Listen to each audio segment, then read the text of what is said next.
তো নমস্কাৰ বন্ধুসকল, মোৰ ইউটিউব চেনেললৈ আপোনালোকক পুনৰ এবাৰ স্বাগতম জনাইছোঁ অন্য এটি নতুন ভিডিঅ'লৈ। ইতিমধ্যে আপোনালোকে থাম্বনেইলটো দেখি গম পাইছে যে আজি ভিডিঅ'টো মই কিহৰ ওপৰত বনাইছোঁ।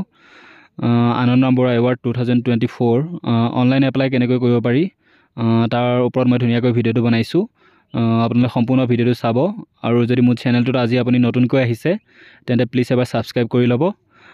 ইয়াৰ আগতে মই এইবাৰ 2024 মেট্ৰিকত যিবিলাকে 75% মাৰ্কৰ সৈতে পাছ কৰিছে, অৰ্থাৎ ষ্টাৰ মাৰ্ক সহ উত্তীৰ্ণ হৈছে, তেওঁলোকক মই বহু শুভকামনা জনাইছোঁ মোৰ ফালৰ পৰা। আৰু তেওঁলোকৰ আগন্তুক জীৱনটো যাতে এনেকৈ সদায় আগবাঢ়ি যাব পাৰে তেওঁলোকে, তাৰ বাবে মই ভগৱানৰ ওচৰত প্ৰাৰ্থনা কৰিছোঁ সদায় তেওঁলোকে এনেকৈ আগুৱাই গৈ থাকক। তো আহক, তোমালোকে হয়তো অলৰেডি কৰিলাই ইয়াৰ অনলাইন এপ্লিকেশ্যন, কিন্তু যিবিলাকে এতিয়াও কৰিব পৰা নাই তেওঁলোকে মোৰ ভিডিঅ'টো চাই ধুনীয়াকৈ কৰিব পাৰিব।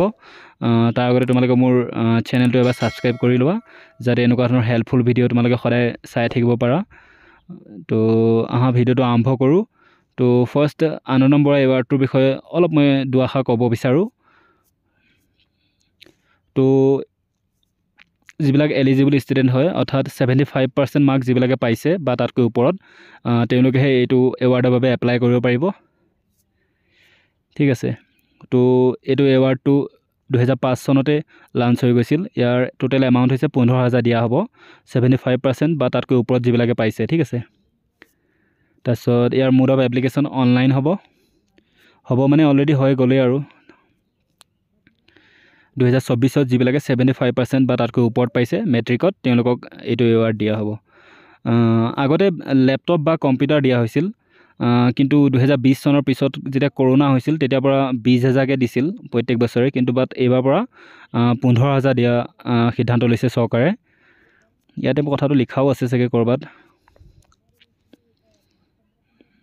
তো starting date of submission of online application 15 জুলাইত আৰম্ভ হৈ গৈছিল। আজি 20 তাৰিখ হৈ গ'ল, আৰু লাষ্ট ডেট 25 তাৰিখ। ঠিক আছে। গতিকে যিবিলাকে এতিয়াও কৰিব পৰা নাই তেওঁলোকে অতি সোনকালে নিজৰ মোবাইলতে মোৰ ভিডিঅ'টো চাব পাৰে। ধুনীয়াকৈ এটা ষ্টেপ মই ধুনীয়াকৈ বুজাই দিম, তাৰ পৰা আপুনি ধুনীয়াকৈ কৰিব পাৰিব। ঠিক আছে। তো আহক, তো ভিডিঅ'টো আৰম্ভ কৰোঁ। তো ইয়াতে আপুনি আছাম ক্ৰিয়াত গৈ এইটো মই লিংকটো দি দিম, তাৰ পৰা চিধা অনলাইন এপ্লিকেশ্যন ফৰ্ম এনেকৈ আহিব।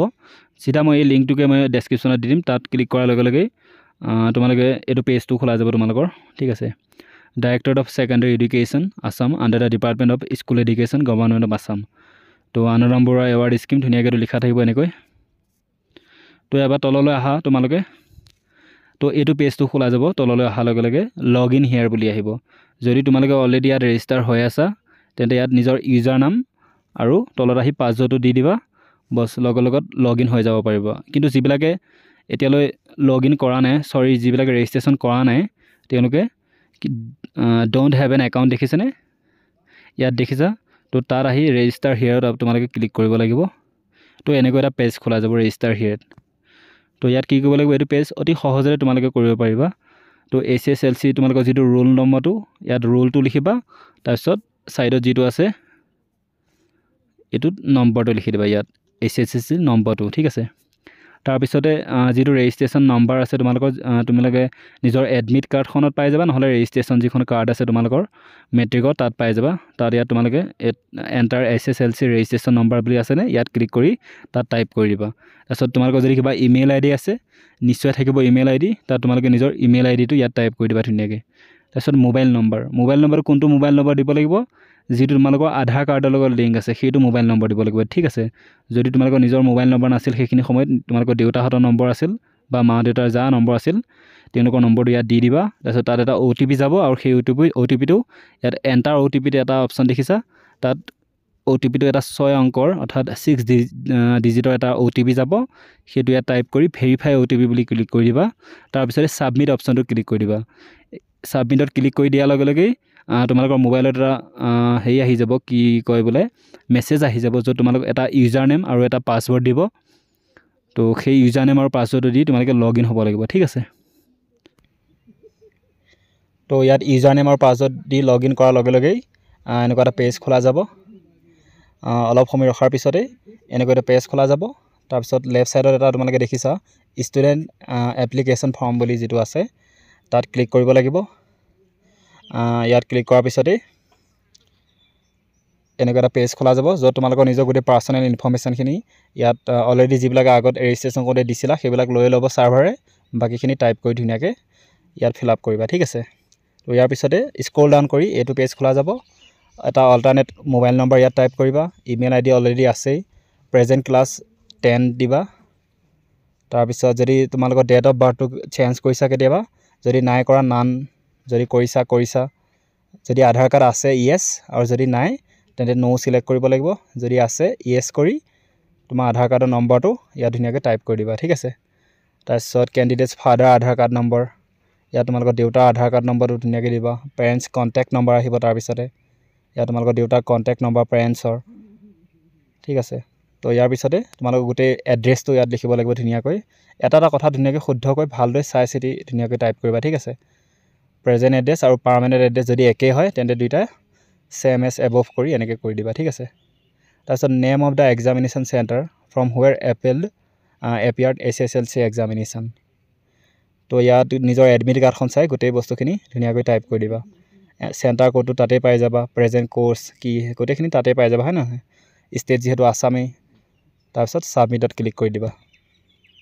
তো ইয়াৰ পিছতে বেংকৰ একাউণ্টৰ গোটেই ডিটেইলছখিনি, তোমাৰ যদি বেংকৰ পাছবুক আছে তেন্তে তাৰ পৰা এটা ধুনীয়াকৈ পাছবুকখন চাই ইয়াত গোটেই account number, IFSC code, name of the bank, তাৰপিছত যদি ছেভিংছ হয় ছেভিঙেই হ'ব বাৰু, এইখিনি গোটেইখিনি টাইপ কৰি মানে ভৰাই তাৰপিছত ভেৰিফাই একাউণ্ট ডিটেইলছত ক্লিক কৰি দিবা। তো ইয়াৰ পিছতে এইটো পেজ খোলা যাব য'ত তোমালোকে বেংকৰ পাছবুকৰ ফটোটো PDF দিব লাগিব, আৰু তোমালোকৰ এখন পাছপৰ্ট ফটো আৰু এটা চাইন দিব লাগিব। চাইনৰ গোটেইকেইটা PDF বনাই, যিকেইটা 200 KBতকৈ ওপৰত হ'ব নালাগিব, 250 KBতকৈ ওপৰত হ'ব নালাগিব। এইকেইটা ধুনীয়াকৈ আপলোড কৰি ছাবমিটত ক্লিক কৰাৰ পিছতেই এটা পেজ খোলা যাব। অলপ সময় ৰখি তো এইটো পেজ খোলা যাব। Please recheck the application form before final submit. তো এখন ছাবমিট কৰাৰ আগতে তোমালোকে ষ্টুডেণ্ট এপ্লিকেশ্যন ফৰ্ম দেখিছানে, তাত গৈ আকৌ এবাৰ চেক কৰি তাৰপিছতে ছাবমিট অপশ্যনটোত ক্লিক কৰিব লাগিব। ঠিক আছে। যিহেতু এডিটৰ মানে একো অপশ্যন নাই এক্সট্ৰাকৈ এডিট কৰিব পাৰা, গতিকে ইয়াতে আছে ষ্টুডেণ্ট এপ্লিকেশ্যন ফৰ্ম, তাত গৈ এবাৰ চাবা, চাই পেলাই তাৰপিছত ছাবমিটত ক্লিক কৰি দিবা। ঠিক আছে। তো ছাবমিট ক্লিক কৰি দিয়াৰ লগে লগে অলপ সময় ৰখিব লাগিব। তো এনেকৈ পেজ খোলা যাব। গতিকে ফৰ্মখন তোমালোকে অলৰেডি কি কৈছে মানে ছাবমিট কৰা হৈ গ'ল, ইন প্ৰগ্ৰেছত আছে। ইন প্ৰগ্ৰেছ মানে ছাবমিট হৈ গৈছে, এতিয়া তেওঁলোকে ভেৰিফাই কৰিব, চাব ছাৰ্ভাৰে, তাৰপিছত আণ্ডাৰ ৰিভিউ হ'ব, তাৰপিছত কমপ্লিট হৈ যাব, আৰু শেষত তোমালোকৰ বেংকত পইচাটো আহি যাব। ঠিক আছে। 15,000 টকা। গতিকে এনেকৈ তোমালোকে অতি সহজতে নিজৰ মোবাইলতে কৰিব পাৰিবা, যিবিলাকে এতিয়ালৈকে কৰিব পৰা নাই। আৰু যদি কিবা প্ৰব্লেম হয় তেন্তে মোক কমেণ্টত তোমালোকে সুধিব পাৰা, যিকোনো কথা কমেণ্টত যদি সুধিব নোৱাৰা মোৰ পাৰ্চনেল ইমেইল ফোন নম্বৰটো সুধিব পাৰা। আৰু যদি ভিডিঅ'টো ভাল লাগিলে লাইক শ্বেয়াৰ কৰিবলৈ নাপাহৰিবা। চেনেলটোত নতুন আহিছা যদি ছাবস্ক্ৰাইব কৰিবা।